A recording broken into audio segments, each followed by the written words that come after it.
大家好啊！咁之前同大家講咗點樣管理個庫存啦，咁今次我哋就會講下個 warehouse 個貨倉噶啦。咁我哋咧都係去翻物流嗰度啦，咁跟住喺存貨嗰度咧撳一下貨倉啦。因為其實我都知道咧，有一啲嘅企業咧佢租咗個貨倉，咁其實佢自己咧為個貨倉入邊個安排咧做得好好。但係就冇辦法咧，同零售店嗰個系統咧結合埋一齊啦。但係我哋嘅營商意咧就可以幫到大家解決呢個問題啦。咁點樣解決咧？咁我哋去到貨倉嗰度，咁見到本身咧，可能你自己都有 set up 一啲嘅貨倉啦。咁我哋就可以去新增。咁我哋就先俾個名個貨倉先。咁例如我哋就個貨倉叫 LexusY 嘅，簡稱係 LexusY 啦。咁我哋個全名可能就可以打得長少少啦。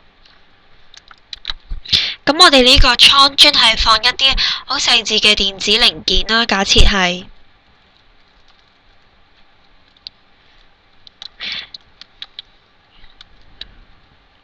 因為我哋有陣時一個企業可能做唔同嘅生意都未定嘅，或者佢會入唔同嘅電子零件啦，例如佢真係做破電腦嘅電子零件，或者係咧做一啲錶嘅電子零件啦。咁我哋分得好細緻嘅可以。咁我哋揀翻個存貨帳號就係揀翻去 purchase 嗰度啦，因為我哋買嘢入貨嗰啲咁樣，然之後咁繼續。咁嚟到呢一個位呢，其實呢一個功能好重要啦，存貨位置。點解咁講呢？因為呢，我頭先提及過啦，咁有啲客人佢哋嘅倉呢，其實呢分得好細緻噶喎。咁佢哋呢，可能以一排排嘅 shelf 嗰啲架係分開啦，因為我哋頭先都講過，電子零件有分好多種啦，錶嘅電子零件、電子產品嘅電子零件，或者係家庭電器電子零件嗰啲咁樣啦。咁我哋咧可以咧喺呢個位度做翻個好細緻嘅位俾佢啦。咁我哋咧可能佢會有啲倉細緻度咧，先用英文字母去區別佢哋嘅 area， 再用一啲嘅數字或者係加英文字母啦。例如我哋有個 A 松，咁我哋reset O A 咁樣啦。咁 A 松嗰度咧，我係有10個 shelf 嘅，咁我哋再打啦，10個。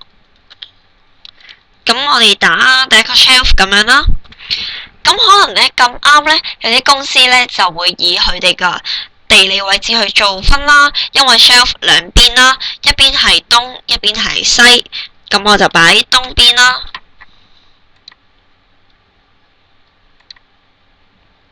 第二個，咁有東就向西啦，咁第二個架啦。照入，咁我哋分啦，開始分到好細緻嘅時候呢，咁你呢，就算可能你會做一個雙重嘅保險啦 ，warehouse 嗰邊都會有人 mark，但係你自己都可以喺呢度 mark 翻低，仲要係調教完之後呢，你可以話翻俾佢聽，我而家將呢個貨品唔擺喺邊個位啦，我要將佢轉咗喺呢邊呢個位，咁都可以好清晰、好細緻咁去做到呢個功能啦。有啲企業就唔會驚，哇個倉咁大，啲嘢擺到粒粒亂，咁點算好呢？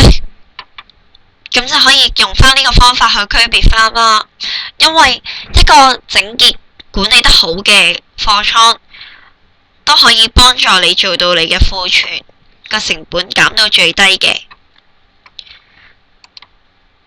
咁我哋都可以睇翻詳述，補充翻啲資料啦，例如呢個貨倉嘅位置所在啊、存貨帳號、電話嗰啲都可以入返啦。咁當我哋做好呢一 part 之後呢，我哋撳返儲存。咁你稍後有一啲貨品想入落嚟呢度呢，咁你都可以好清楚分返佢哋嘅位置啦。咁成件事呢，就會做到好似好立體，因為喺你嘅腦入邊呢，其實你一路已經想像緊，究竟你嘅貨倉點樣分好，或者已經分好，邊一邊係東，邊一邊係西，鬆 A 喺邊，第一個架喺邊，咁變咗你。當你一幻想一見到件貨，其實你已經可能同你入邊嘅腦袋嗰個圖片呢已經係連結埋。咁呢方面就係我哋嘅營商議希望為大家做到嘅其中一樣事情啦。同時都希望大家可以好好咁利用呢一個功能，